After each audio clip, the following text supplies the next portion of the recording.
Assalamualaikum warahmatullahi wabarakatuh. Waalaikumsalam warahmatullahi wabarakatuh. Bismillahirrahmanirrahim. Alhamdulillahilladzi khalaqal mauta wal hayata liyabluwakum ayyukum ahsanu amala. Wassalatu wassalamu ala nabiyil mustafa Sayyidina Muhammadin sallallahu alaihi wasallam wa ala alihi wa sahbihi al-sidq wal wafa, amma ba'du. Yang sama-sama kita hormati dan kita cintai Sayyidul Musibah, yakni Bapak Soekarno serta keluarga besarnya, yang mudah-mudahan selalu diberikan kesabaran dan keselamatan, juga keberkahan. Amin ya Rabbal. Serta keimanan pastinya. Untuk almarhum Radi bin Subun ya. Mudah-mudahan diampuni dosa-dosanya. Amin. Diterima amal ibadahnya. Dan yang paling utama diridhoi oleh Allah Subhanahu wa taala. Pada Ketua DKM Masjid At-Taqwa, yakni Al-Ustaz M. Rahmin, jajarannya, khususnya para guru kita, akhina fillah, Al-Ustaz Dahlan, Al-Ustaz Nanang, Al-Ustaz Nurdin, Al-Ustaz Haji Imam Basuki, Al-Ustaz Haji Iwan Setiawan, Al-Ustaz Haji Bitoyo, sekaligus YouTuber, bahkan YouTuber yang eksis, yakni Pak Sarijo ya. Kita doakan semuanya mudah-mudahan dipanjangkan umur. Amin ya Rabbal. Dalam keadaan sehat lahir batin, sehingga bisa istiqomah memimpin kita di jalan Allah Subhanahu wa taala. Amin. Nah, untuk YouTubernya itu merupakan insyaallah jadi suatu kemanfaatan. Amin ya Rabbal alamin. Kepada aparatur pemerintah, khusus Bapak RW-nya ada di rumah Ria. Ada. Ya, kalau RT Walambil nih, ada RT 1 sampai 9. Kita doakan mudah-mudahan selalu diberikan hidayah atau petunjuk oleh Allah Subhanahu wa taala. Amin. Sehingga bisa menjalankan tugasnya dengan adil dan amanah. Pada para bapak, ibu-ibu juga ada ya, alhamdulillah.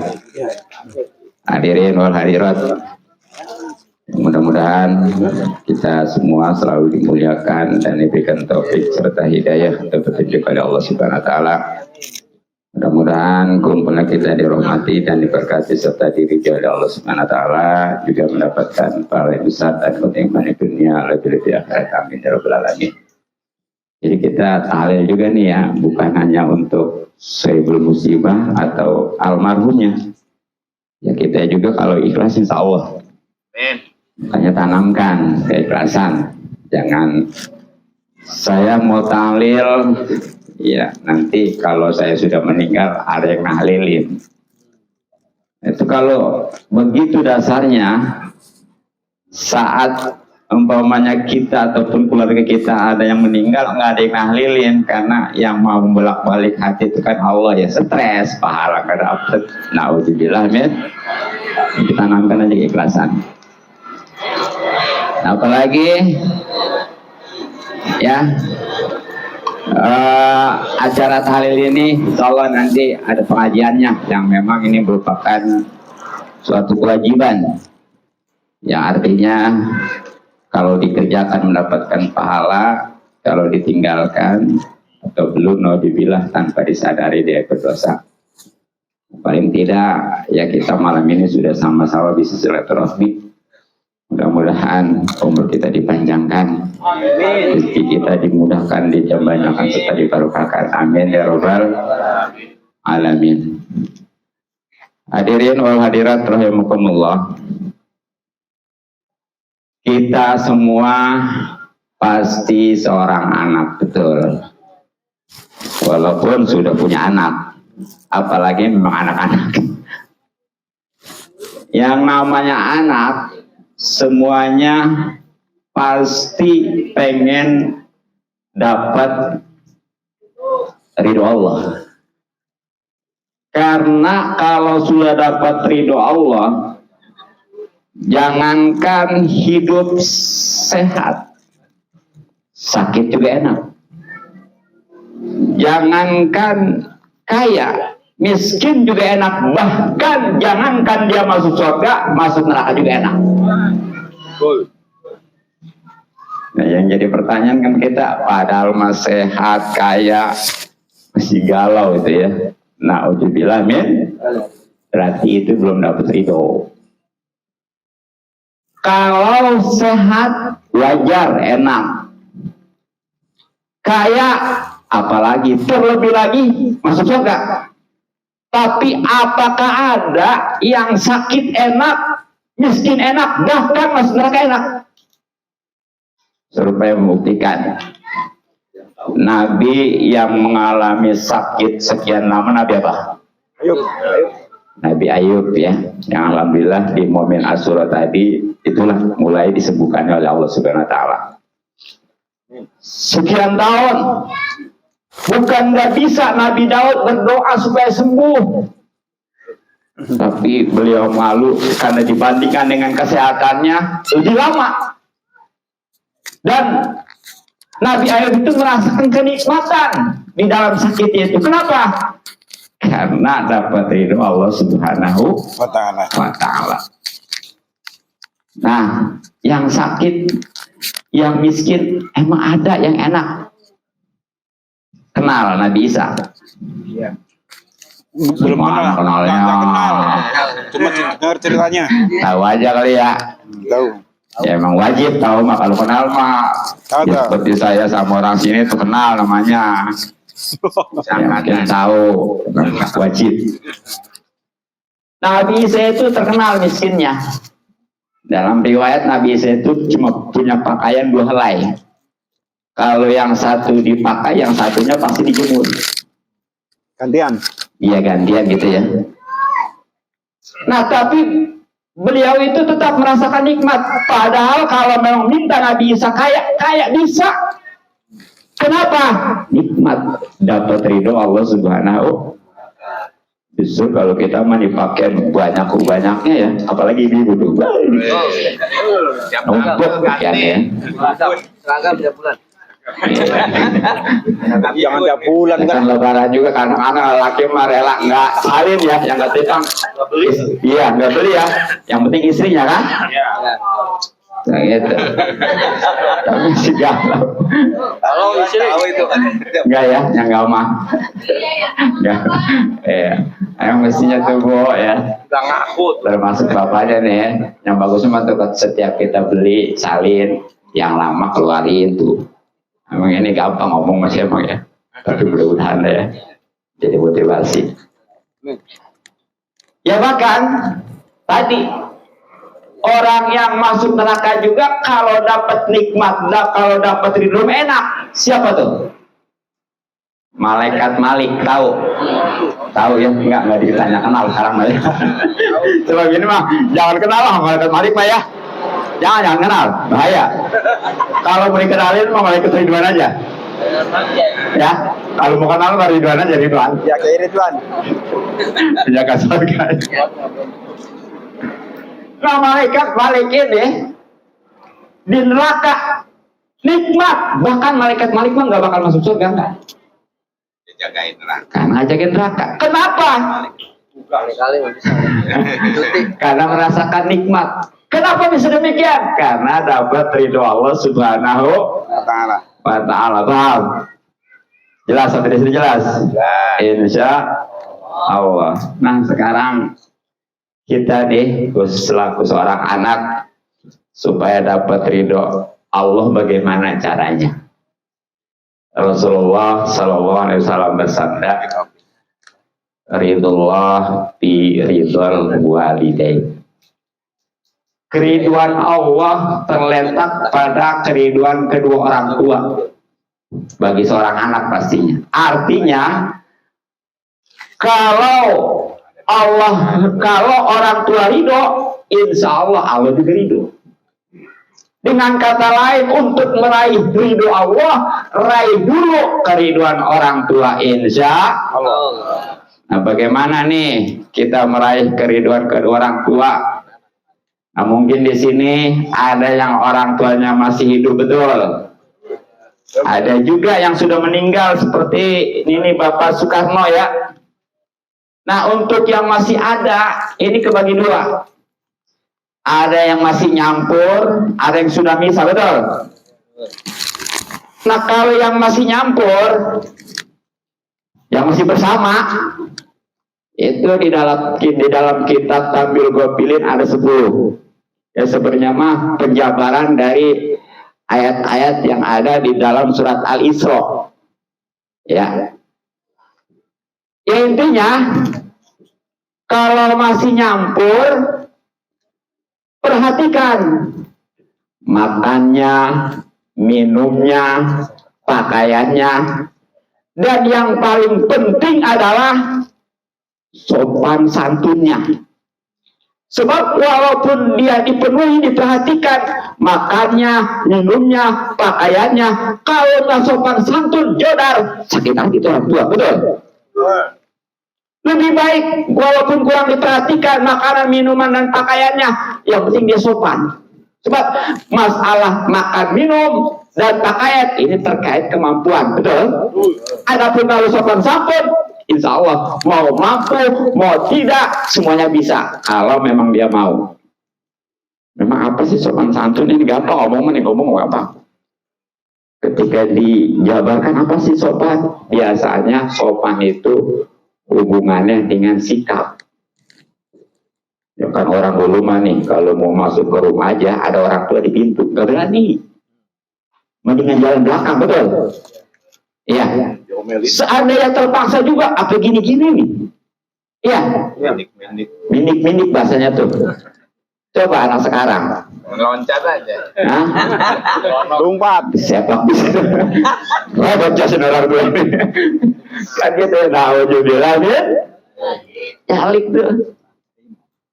Nah, di dalam berkata juga orang dulu mah nih, anak-anak dulu mah kalau dia mau sama orang tua tunduk, dengerin, betul? Betul. Anak sekarang coba dia omong. Lawan. Pelotot. Balikin kadang-kadang apalagi lagi main HP itu ya. Udah. Iya. Udah cuek-cuek aja. Ya padahal kan dalam agama itu jangankan lagi main HP, lagi sholat sunnah aja nih. Kalau orang tua manggil, padahal sholat sunnah lagi ibadah ke Allah, itu wajib dibatalin. Jadi ini harus dilengkapi ya, sholatnya bukan sekedar sholat, tapi sholat sunnah. Kalau sholat wajib mah nggak boleh. Ketika sholat sunnah orang tua manggil, itu nggak usah bingung. Dan seandainya bingung juga, itu udah batal. Artinya, aduh ini batalin apa? Kalau orang tua nih batal, atau batal. Gitu. Nah kalau sholat wajib mah jangan sampai gitu ya. Jangan lagi sholat wajib orang tua manggil, udah manggil berkali-kali. Aduh ini bagaimana nih orang tua katanya gini. Yang nggak tahu bisa jadi bingung gitu. Makanya sekarang udah langsung. Kalau memang kita lagi sholat wajib orang tua manggil, tetap nggak boleh dibatalin. Tapi kalau sholat sunnah, justru itu wajib kita mendatangin, menuin undangan panggil orang tua. Nah sama tuh seperti puasa sunnah juga nih ya. Makanya kudu kode sunnah kudu tabuku. Seperti ibu-ibu tadi umpamanya puasa Asyura. Ada yang nanya kemarin tuh, bagaimana kalau puasa Asyura suami pengen? Pengen apa itu? Gak punya pikiran aja suami. Pengen makan. Keomongan biasa itu lah ya. Nggak puasa aja. Atuh aja sehari mah itu tuh hari ya. Ya, sebenarnya mas seandainya pengen amat juga tuh kasih aja bu, ya cuma sunnah ya. Makanya kalau mau puasa sunnah bilang dulu bang, nih saya mau puasa kira-kira gimana? Udah gitu. Ya kadang abang nyuruhin atau abang ikut gitu ya, ibu gitu ya, di antara keluarga kita gitu ya. Nah itu gitu. Jadi nantinya besoknya nggak minta, dia sadar, oh, istri saya lagi puasa nih gitu. Tapi kalau bilang nggak tahu kan, ibu lagi puasa. Tiba-tiba aja siang-siang dia dari mana gitu ya, pengen. Kan serba salah itu. Kenapa bisa boleh tuh ngebatal puasa sunnah? Karena puasa mah sunnah hukumnya, sedangkan ngelayanin laki mah wajib, bu, wajib. Beneran nggak? Awas ya. Ibu-ibunya yang nyosor. Kalau dia. Ibu-ibu yang mana? Ya, bahkan tuh ada suatu hadis ketika seorang lelaki itu pengen ya, itu ibu cuek-cuek aja, karena sekarang kan ibu kalau lagi ngeliat sinetron sedang serunya ya, itu bukan nggak ngeliat, marah-marah kalau lagi dipanggil. Wah, duraka itu. Mau apa kalau mah?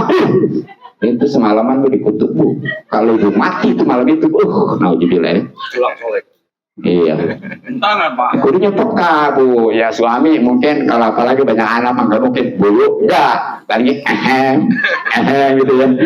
Nah itu kalau udah udah. Tapi jangan marah-marah, ngapain itu dia bulu? Jarkan masih bangun. Ya, gitu. Pakai WA. Iya, sekarang pakai WA. Ayo bu, oke bang. Nah gitu ya. Ada. Jadi profesional ya, profesional itu harus tahu hukum makanya. Kalau ada yang bujang bahaya. Ada rapi. Maka dari itu nih ya, itu kalau yang masih nyampur tadi, perhatiin makannya, minumnya, pakaiannya, terutama sopan santunnya. Nah bagaimana kalau yang udah bisa nih? Kalau yang udah bisa sering-sering datang bu, Pak, jangan lalu aja begitu. Nggak mau mikir orang tuh pagi mana. Sering datang. Sana jauh juga, sering kasih kabar. Nah, cuma begitu datang nih, serajin bawaan. Beli jeruk 5 kilo, beli apel. Ya kalau apel enggak ini orang tua muda ya. Anggur. Anggur ya. Anggur itu kan yang pupuk gitu ya. Jus apel aja. Nah, boleh jus apel ya. Iya. Nah gitu tuh, ini mah bukannya bawaan ke orang tua, ngapain? Minta. Ambilin ngebawain, nggak dikasih dia marah-marah. Kalau orang tua mau bahasanya ya ke anak itu udah mau bagaimana, tapi kadang-kadang anak itu hitungan ke orang tua tuh ya, sebegitu. Betul betul. Nah, udah bilang kan, kali. Itu kalau masih ada ya, baik yang masih nyampur maupun sudah bisa. Nah sekarang bagaimana kalau yang sudah meninggal nih, seperti almarhum Raji bin Subun ya, termasuk yang lainnya juga mungkin. Nah, ini ada 8 semuanya digabung dari kitab Irsadul Ibad dan Tandul Gobilin. Di antaranya perhatiin nih. Ini anak kalau pengen dapat ridho Allah, raih ridho orang tua. Kalau udah dapat ridho Allah, insya Allah enak apapun dan dimanapun. 1, harus berusaha menjadi anak yang soleh. Kalau laki-laki, kalau perempuan solehah. Nah, apakah cukup namanya? Bagus namanya juga ya, daripada nama nggak benar. Sebab nama juga suatu doakan. Makanya kalau namain anak jangan asal aja tuh. Tapi yang dimaksudkan soleh-soleh di sini adalah sebagaimana di dalam kitabnya Anatul Talibin jilid 2, ketika ada hadis di bab wakaf, yaitu idza matabnu adam ingkota amalo, kan ada tuh awaladin solihin ya. Di situ dijelaskan maksud daripada soleh adalah al-qaimu bi hukukil ibad wa hukukillah. Itu orang yang sudah memenuhi, sudah menjalankan hak-hak sesama dan hak-hak Allah. Dengan kata lain, hablum minanas wa hablum minallah. Ini harus imbang ya. Harus lengkap semuanya. Jangan sampai gini. Dia memang ibadahnya mah betul-betul ke Allah. Jangankan yang wajib, yang sunnah juga dikerjakan. Tapi sama tetangga, sama saudara ribut mulu. itu belum dikatakan soleh. Ada di sini kayak begitu ada? Nggak ada. Enggak, di Nggak ada, Belanda nggak ada. sana ya. Nggak ya, jauh. Selalu kata Bimo nggak ada ya. Nggak ada. Belanda sana ya. Ya. Iya. Darah soalnya. Monopoli doang. Nyangga ya. Ya sampai palingnya orang tua, aduh, masya Allah, bagaimana hidup enak gitu ya. Nah, atau sebaliknya nih, dia sama sesama makhluk rukun damai. Jangankan sama orang tua, sama tetangga, sama saudara, yang jauh juga benar-benar. Memang gak gaul kalau orangnya ya, gak pernah bikin masalah. Tapi nggak ibadah. Kira-kira betul apa enggak tuh? Ini kadang-kadang ada kan suatu kajian yang sifatnya ngaji diri. Orang yang penting mah katanya yang nggak sholat juga yang penting benar. Benar nggak tuh kira-kira? Nggak sholat aja dan nggak benar. Iya, yang penting katanya kan sama tetangga tuh nggak suka ribut, ya sama saudara apalagi kalau beli orang tua, walaupun sholat ya itu mau benar kan insya Allah tadi. Namun bagaimana benarnya orang nggak sholat? Sebab sebanyak apapun dia amalan sosial, baik itu kepada tetangga, saudara, bahkan orang tua, kalau nggak ada sholat mah nggak bakal ada wadahnya. Jadi sholat itu ibarat wadah. Tuh kopi. Kalau nggak di wadah, ngobrol-ngobrol bisa minum sama saya tadi ya. Yang ada orang-orang motornya. Tapi dengan ada wadah bisa termuat, bisa dipinum. Nah makanya nih supaya sholat itu yang mana yang bisa jadi wadah sholat itu pastinya sholat yang betul dan ikhlas. Sholat yang betul dan ikhlas bagaimana? Yang dipastikan udah tahu ilmunya. Makanya bagus orang memang udah mau sholat, tapi sangat disayangkan kalau dia belum tahu ilmunya. Sebab dalam sejarah nih, dalam peristiwa Isra Mi'raj itu malam hari sholat 5 waktu sudah diwajibkan, betul? Ya, ternyata pada saat itu berarti kan subuh itu sebenarnya udah wajib kan, karena Rasulullah ketika sebelum subuh udah pulang, udah tuntas, udah selesai semuanya rangkaian daripada Isra Mi'raj termasuk mendapat emban sholat 5 waktu itu. Tapi ternyata pada saat itu rupanya sholat subuh belum dikerjain. Makanya kalau ditanya sholat yang pertama dikerjakan bagi Rasul dan umat itu sholat apa? Zuhur. Kalau sholat subuh salah itu ya. Apa sebabnya? Karena pada waktu itu iya memang sholat yang 5 waktu termasuk subuh sudah diwajibkan, tapi karena belum ada ilmunya makanya belum dikerjakan. Sebab pakuluman bigari ilmin ya malu amalu madludatun natukalu. Setiap orang yang beramal tapi tanpa didasari dengan ilmu maka amalannya nggak bakal diterima, yang ditolak. Tuh ya, makanya begitu menjelang zuhur, malaikat turun memberikan wahyu. Rasulullah walaupun ummi, nggak bisa nulis, nggak bisa baca, tapi cerdas. Beda dengan kita, bisa nulis ongko, bisa baca ongko. Tapi betul tahu juga lah, men. Jadi sekali bekat aja itu Rasulullah udah tahu semua ilmu tentang sholat. Kita ngaji udah sekian tahun ini ya. Lupa mulu. Lupa tuh. Jadi itulah kalau memang sholat wajib, ngaji lebih wajib lagi. Bagus memang orang udah mau sholat, tapi masih disayangkan kalau belum mau ngaji. Tapi ingat nih, ngajinya yang benar-benar ngaji, ya.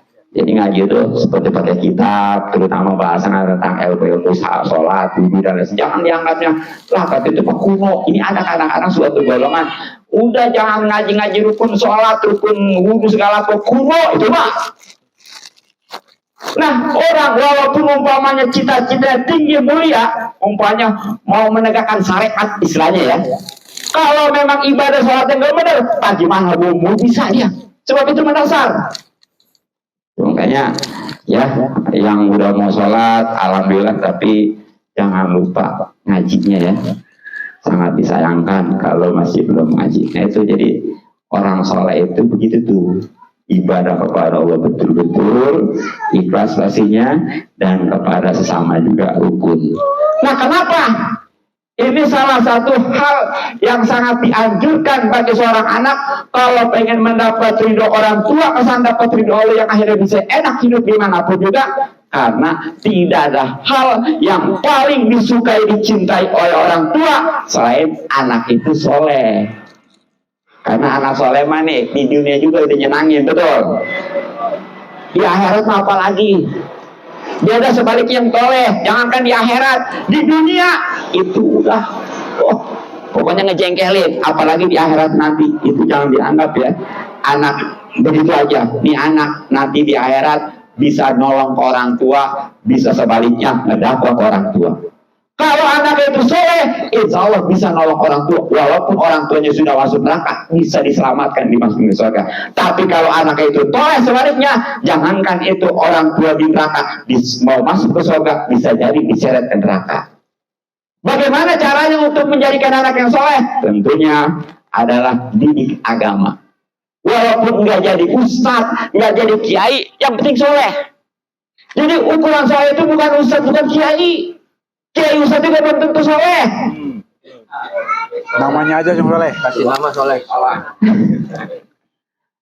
Mau dia jadi karyawan, mau dia jadi umpamanya pedagang, ya kalau memang dia soleh insya Allah. Cuma soleh itu ya identiknya kepada ilmu agama. Kalau hanya ilmu umum, enggak berusaha untuk mencari ilmu agama, sangat sulit untuk jadi anak yang soleh. Walaupun tadi sekali lagi, soleh itu enggak mesti jadi ustadz, jadi kiai. Sebab kalau jadi ustadz, jadi kiai semua, habis siapa yang ngaji nanti. Betul? Oh. Iya. Nah itu yang pertama ya. Nah yang kedua, nih kalau pengen dapat keriduan orang tua sudah meninggal, khususnya bagi Bapak Soekarno ya, dan yang lain pastinya, adalah bereskan tuh urusan orang tua. Kalau di dalam istilah wan padu ahdihi ya, bereskan kewajiban-kewajibannya. Emang apa aja nih? Aku udah meninggal katanya kan? Masih ada kewajiban. Itu ada ya di kitab Nahdlatul Talibin juga jilid 2 masih cuma di sini di saranya ketika menjelaskan tentang Bapak Roid. Nah di situ ada bahasa tata'allaqu tirkatul maiti al khamsati asya. Jadi terkait dengan tirkah peninggalan mayat itu akan 5 hal, dan ini murattaban sifatnya tertib, artinya nggak boleh langsung kedua apalagi kelima kalau yang satunya dulu. Apanya nih? Nih, jangan langsung dibagi waris nih, orang tua meninggal nih, Pak Soekarno ya. Jangan mutar langsung berbagi aja. Jual-jualin. Ngeri nih. Jadi yang pertama nih ya, yang harus diselesaikan kewajiban orang tua nih, yang udah meninggal, adalah bereskan utang-utangnya. Baik utang kepada sesama maupun kepada Allah. Mungkin kalau sesama mah udah dihubungin ya, sudah diumumin kan? Yang kepada hadirin ya, yang merasa ada kaitan hutang dengan orang tua saya, hubungin aja, insya Allah diselesaikan, saya keluarkan gitu ya. Ternyata utang kepada Allah lebih banyak. Apa aja emang? Nih, sholat, puasa dulu ya, puasa. Ini kalau umpamanya kemarin Ramadan nggak puasa nih karena sakit umpamanya bapak semua ya. Ini seharinya seleter.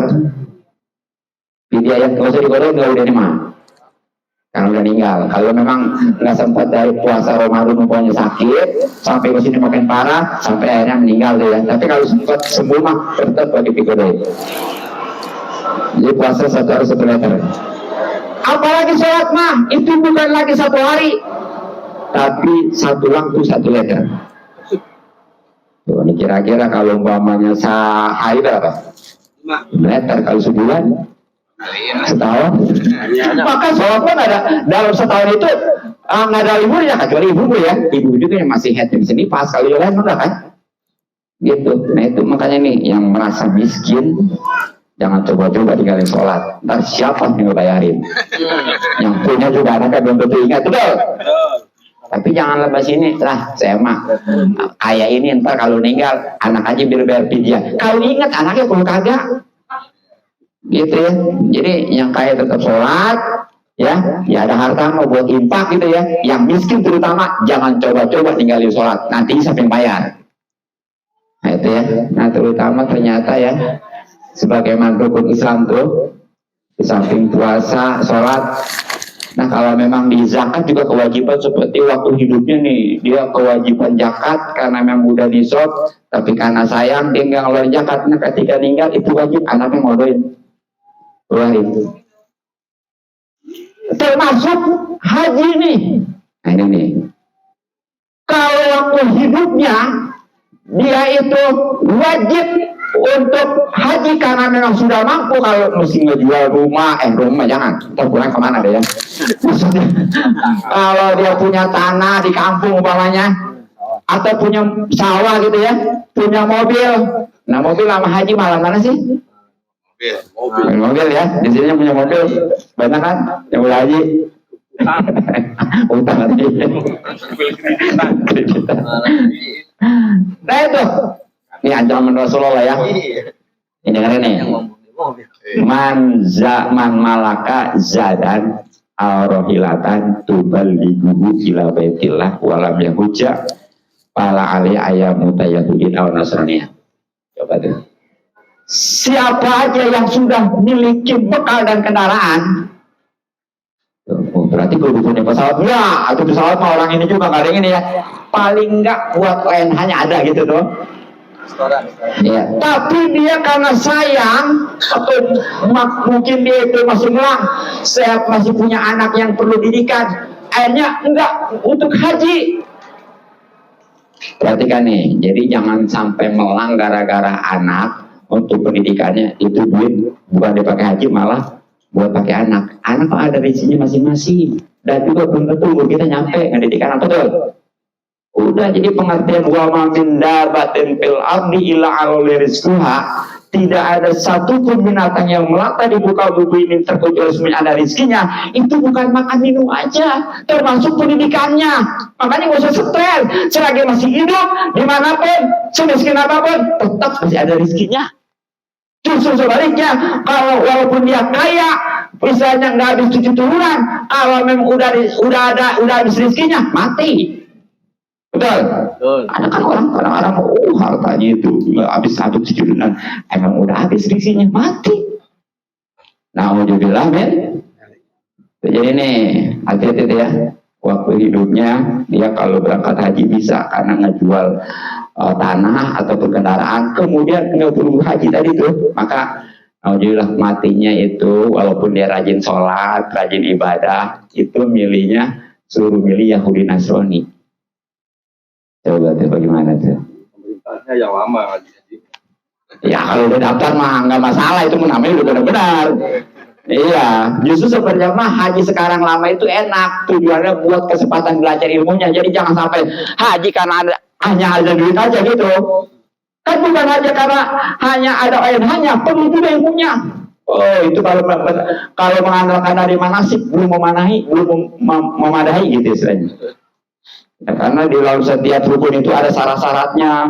Yang nggak asal pokoknya mah yang penting tahu rukun haji ada 6, umpamanya mikot, tawaf, sa'i, terus rukuk, halal, tatib, ya. Nggak cukup itu, masing-masing ada syarat-syaratnya, dan itu dimanasikan nggak dijahas, paling cuma yang itu aja. Yang namanya tawaf gini, yang namanya sa'i gini, itu doang. Makanya perlu haji. Perlu privat, kalau ustaz ke kiai, tapi yang bagusnya lebih haji, ya. Kalau juga haji, kadang-kadang dia kayak bagaimana gitu ya. Gitu. Iya.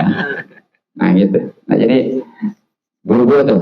Nah sekarang makanya ini ketika udah meninggal ini makanya bagaimana? Nah itu kewajiban bagi keluarganya untuk ngebadali. Nah ngebadalin ini murah loh. Kalau haji mah sekarang kan kemarin 50 lebih ya. 50 juta lebih tahun kemarin, sekarang itu gratis. Kalau ke depan belum tahu dah. Nah, ternyata badal haji mah itu murah, nggak nyampe. Walaupun ada katanya yang 20 juta, yang 15 juta ya ada ya. Ada. Ya kalau saya kemarin alhamdulillah saya berkiprah di badal haji dari tahun 2010. Jadi udah 13 tahun. Karena saya langsung kontak ke sana Pak pengurus badal haji di Mekah. Jadi nggak dari tangan ke tangan, murahan. Jadi kalau mau ngecek seluruh yayasan tanya, nanti baru ke saya sisanya gitu ya, badal haji, insya. Dan alhamdulillah, 2 juta, 5 juta ada ya. Dan alhamdulillah, tahun ini saya udah hampir 15 tuh kemarin ngapain badal, terutama ketika tahun 2014 saya hampir 30 di bawah ya. Jadi itu murah tuh, makanya kalau pengen bapak-bapak nih ibu ya, kalau pengen buru-buru berangkat haji murah, mau nggak? Mau, duluan. Mau. Pae. Cheers. Pae. Tuh, Baheula. payah katanya dia. Oh, kasar itu bahasa. Oh, dan dibadalin murah. Iya, itu jadi gitu ya. Jadi jangan dianggapnya, lah kata gue udah ninggal ini, udah bagi-bagi, nggak boleh, belum halal, walaupun punya orang tua.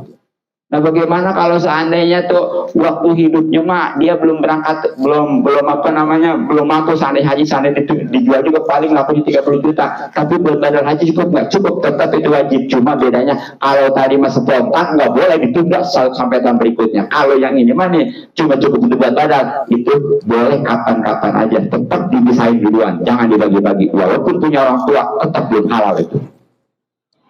Ya. Nah yang kedua baru nih apa? Ini biasanya kalau ada utang-utang yang masih tempo beresin. Belum waktunya padahal mah nih, umpamanya jatuh temponya tahun 2014. Sekarang baru tahun 2013, tetap semenjak meninggal beresin itu. Ini malah bikin utang lagi. Tapi katanya kalau orang ngambil rumah atau utang ya, itu kalau meninggal katanya lunas. Makanya kalau memang tahu boleh coba. Kalau tahu mati gitu ya, udah sekalian ngambil 1 miliar. Ya 1 triliun sekalian ya, mati beres kan urusannya ya. Nah itu urusan dunia. Terus gimana agamanya? Ya kalau memang dia nyari itu ngelunasin, sama lunas. Ya itu. Itu yang kedua tuh. Jangan umpamanya meninggal malah ngegade. Bikin utang, jangan ya. Mana? Nah yang ketiganya biaya kepengurusan. Ini waktu meninggal mungkin udah diselesaikan ya. Seperti beli kain kapannya, beli segala tatapan itu ya, dan lain sebagainya. Nah yang keempatnya adalah wasiat nih. Kalau umpamanya ada wasiat itu selagi nggak lebih daripada 1/3, mau keluarga, mau keluarga semuanya kompak, mau kagak, tetap itu jadi. Contoh, umpamanya waktu hidup nih, almarhum pernah ngomong ke ketua DKM, Bapak Ustadz Durrahmin ya, Pak Durrahmin. Ini saya lagi sakit nih, jadi bedanya hibah sama wasiat gini. Kalau hibah mah ngomongnya lagi sehat, dan dia mah udah jadi milik semenjak ngomong. Kalau hibah ngasih bahasanya. Kalau wasiat ngomongnya itu waktu sakit. Dan kepemilikan itu belum beralih kalau belum meninggal. Apa ini ya? Almarhum lagi sakit tuh ngomong, Pak Durrahmin, ya, nih saya wasiat, umpamanya saya kan punya sawah 3 petak. Itu yang 1 petak nanti buat masjid aja atau khusus buat Pak Durrahmin. Nah ketika meninggal tuh ahli warisnya jangan sayang untuk melepas satu kotak itu, 1 petak itu ya. Ada omongan itu apa karena nggak ada? Gitu ya. Nah itu kalau 1/3 kan semuanya 3 kotak. Kalau yang sekotak berapa? 1/3 kan? Iya. Nah, bagaimana kalau umpamanya lebih dari 1/3? Nah ini tergantung kesepakatan ahli waris. Contoh, sawah 3 kotak atau 3 petak, yang diwasiatin 2 petak.